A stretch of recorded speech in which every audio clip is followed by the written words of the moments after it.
Glaucoma എന്ന് പറഞ്ഞ രോഗം തന്നെ പ്രോഗ്രസീവാണ്. അതായത് അങ്ങനെ തുടർന്ന് നിൽക്കുന്ന രോഗാണ്. അത് കണ്ണ് രോഗങ്ങളിൽ ചിലതൊക്കെ അങ്ങനെ തന്നെയാണ്. നേത്രരോഗങ്ങൾ മാത്രമല്ല പല സിസ്റ്റമിക് രോഗങ്ങളും അങ്ങനെ തന്നെ. ഡയബറ്റീസ് ചികിത്സിച്ച് മാറാനൊന്നും പോകുന്നതായിട്ട് ഞാൻ സാധാരണ സംഭവിക്കില്ല.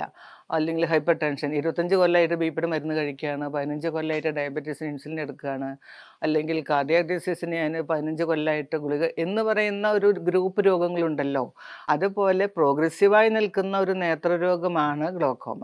അപ്പം അതിന് ഒരു ഇമ്മീഡിയേറ്റ് ഒരു ക്യാപ്സൂളിലേക്ക് ട്രീറ്റ്മെൻ്റ് ഒന്നും നിലവിലില്ല.